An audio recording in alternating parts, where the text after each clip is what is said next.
अस्सलामु अलैकुम वरहमतुल्लाहि वबरकातुहू।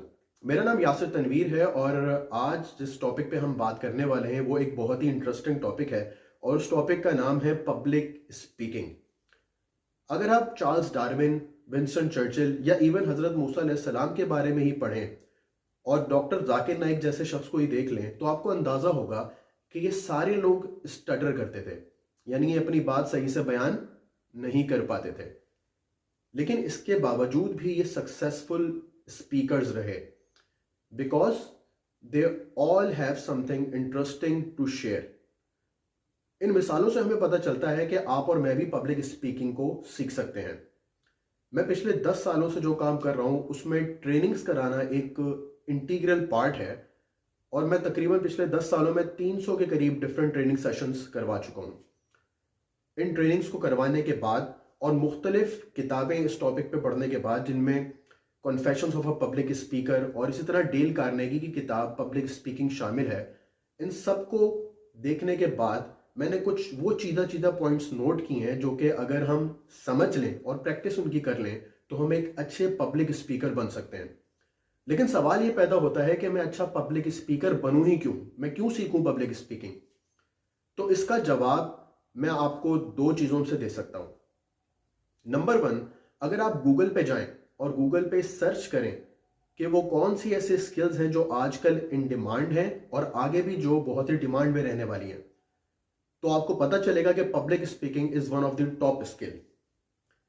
इसी तरह अगर आप अपने इर्द गिर्द, अगर आप कोई काम करते हैं, नौकरी करते हैं या बिजनेस करते हैं और अपने इर्द गिर्द नजर दौड़ाएं या अपने स्कूल और यूनिवर्सिटीज में ही देखें तो आपको अंदाजा होगा कि एक शख्स वो है जो काम तो इतना अच्छा नहीं करता लेकिन उसको प्रेजेंट अच्छा कर पाता है, जबकि दूसरा शख्स है जो कि काम बहुत अच्छा करता है लेकिन उसको प्रेजेंट नहीं कर पाता। तो आप खुद देखें कि उन दोनों में से कौन ज्यादा कामयाब है, तो आपको अंदाजा होगा कि आपको पब्लिक स्पीकिंग स्किल सीखना क्यों जरूरी है। हैविंग सेड दैट, मैं इस वीडियो को इस कॉन्टेक्स्ट में रखूंगा कि हम इसमें यह समझें कि वो कौन से ऐसे मिसकॉन्सेप्शंस हैं जो अमूमन हम लोगों को लाहक होते हैं, जिनकी वजह से हम डरते हैं कि हम पब्लिक स्पीकर अच्छे नहीं बन सकते। इंशाल्लाह सेकंड वीडियो के अंदर हम बात करेंगे कि वो कौन सी स्किल्स हैं जिनको प्रैक्टिस के साथ आप अपने पब्लिक स्पीकिंग के स्किल्स को बेहतर कर सकते हैं। तो हम स्टार्ट करते हैं अपनी बात और पहले मिसकॉन्सेप्शन पे बात करते हैं, जो कि ये है कि लोग समझते हैं जिनको पब्लिक स्पीकिंग करनी आती है वो बड़े एक्सपर्ट होते हैं और उनको डर नहीं लगता स्टेज पे जाते वक्त, जबकि ऐसा बिल्कुल नहीं है। अगर आप मार्क ट्वेन को पढ़ें तो मार्क ट्वेन कहता है कि there are only two kinds of speakers, those that are nervous and those that are liars. यानी कोई स्पीकर ऐसा नहीं होता जो नर्वस ना हो। एल्विस प्रेस्ले, ये एक बहुत ही मशहूर सिंगर है और इसके बारे में अगर आप पढ़ें तो आपको पता चलेगा कि ये खुद कहता था कि इतनी बार स्टेज पे जाने के बावजूद भी स्टेज का जो डर है, खौफ है, वो मुझे अभी तक लाहक होता है। इवन मैं खुद अपनी एग्जांपल देता हूं कि 300 से ज्यादा सेशंस करवाने के बाद आज भी जब मैं स्पीकिंग के लिए कहीं जाता हूं तो मुझे हमेशा डर महसूस होता है। और कहते हैं ना कि पेट में तितलियां उड़ती हैं, पेट में तितलियां जरूर उड़ती हैं, मेरे भी।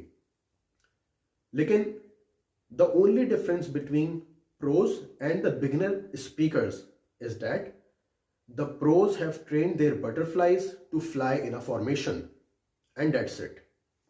तो ये मिसकॉन्सेप्शन के स्टेज पर जो अच्छा स्पीकिंग करते हैं उनको डर नहीं लगता, ये बिल्कुल ही गलत है।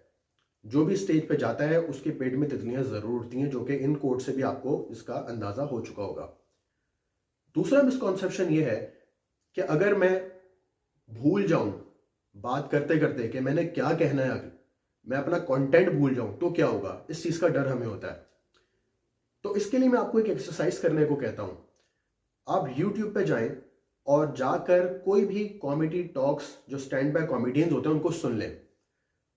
आप एनालाइज करेंगे तो अंदाजा होगा कि 20 to 30% of their time is spent in silence. वो एक बात करते हैं और फिर थोड़ा पॉज करते हैं। तो अगर आपको भी ये खौफ है कि आप भूल जाएंगे कि मुझे क्या बात करनी है, तो आप उस वक्त में साइलेंट रह सकते हैं and there is nothing wrong with it. एक और मिसकॉन्सेप्शन जो हमारे कानों में अक्सर आज सुनने को मिलता है वो ये कि पब्लिक स्पीकिंग सबसे बड़ा फेयर है लोगों के दरमियान। जब मैंने इसके ऊपर रिसर्च की तो मुझे अंदाजा हुआ कि ये जो रिसर्च जब फर्स्ट टाइम छपी है तो इस रिसर्च के पीछे क्या था। तो पता ये चला कि 3000 रैंडम अमेरिकन से ये सर्वे किया गया था और इस बात का कोई नामो निशान उस सर्वे के अंदर नहीं था कि ये 3000 लोग थे कौन आखिर, क्योंकि आप जैसे और मुझ जैसे लोग अक्सर तो ऐसे सर्वेस कर ही नहीं रहे होते, फिल ही नहीं कर रहे होते, तो पता नहीं वो कौन से लोग थे। फिर स्टैटिस्टिक्स के जानने वाले इस बात को समझते हैं कि जब भी सैंपल डाटा लिया जाता है, सैंपल लोगों को सर्वे किया जाता है, तो कुछ एनालिसिस ऐसी होती है जो आपको बताती हैं कि क्या ये सैंपल पूरी पॉपुलेशन का रिप्रेजेंटेटिव है या नहीं। इस बात का भी उस रिसर्च में कहीं नामो निशान नहीं मिला। और एक और बात इंपॉर्टेंट जो आपको जहन में रखनी चाहिए वो ये कि अक्सर लोग उन फेयर्स को ज्यादा बताते हैं जो उनके रोजमर्रा मामूलात में या फ्रीक्वेंटली उनको इनकाउंटर होते हैं। मिसाल के तौर पर अगर आप किसी से पूछें कि शेर के सामने, खुले शेर के सामने जाना ज्यादा खतरनाक है या ऑडियंस के सामने पब्लिक स्पीकिंग करना ज्यादा खतरनाक है, तो चूंकि पब्लिक स्पीकिंग के मौके शेर के सामने जाने के मौके से बहुत कम आए होंगे किसी के पास, तो यकीनन वो इस फेयर को, पब्लिक स्पीकिंग के फेयर को ज्यादा बताएगा। जबकि आप खुद सोचें कि अगर आपको ये ऑप्शन दिया जाए तो आप शेर के सामने जाना पसंद करें या फिर पब्लिक स्पीकिंग के लिए। मेरे ख्याल से जवाब इसका बहुत ही क्लियर होगा कि public speaking is relatively easier than going in front of a lion, जो कि आपको खा सकता है। तो ये जो सर्वे है कि पब्लिक स्पीकिंग बहुत बड़ा फेयर है, ये बेसिकली इस काबिल नहीं है कि इसके ऊपर नजर डालकर इसको अपने ऊपर हावी किया जाए। इसी तरह एक और मिसकॉन्सेप्शन है कि जब मैं बात करता हूं तो अक्सर लोग अपना मोबाइल देखने लगते हैं, लैपटॉप पे काम करने लगते हैं या वो कुछ सोचने लगते हैं। तो भाई इससे भी परेशान होने की जरूरत नहीं है। जितने भी स्पीकर्स को आप पढ़ेंगे या स्पीचेस देखेंगे, कभी भी किसी को अनडिवाइडेड अटेंशन नहीं मिलती। आप अपनी लाइफ पे गौर कर लें, अक्सर आपके स्पाउस या आपके फ्रेंड्स कुछ बात कर रहे होते हैं और आप सिर्फ सर हिला रहे होते हैं और ख्यालात आपके कहीं और होते हैं। तो जरूरी नहीं कि जो सर हिला रहा है वही सुन रहा है। तो अक्सर हम खुद अनडिवाइडेड अटेंशन किसी को नहीं दे पाते, तो लोग हमें क्या देंगे। तो ये वो चंद मिसकॉन्सेप्शन है जो कि अगर हम जिनको समझ लें और इनको दूर कर लें तो हमारी पब्लिक स्पीकिंग के आधे स्टेप्स कवर हो जाते हैं।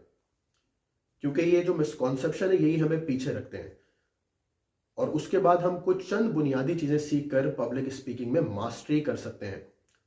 इस बात को याद रखें कि public speaking is a performance skill and performance comes with practice. Thank you so much. Assalamu alaikum wa rahmatullahi wa barakatuh.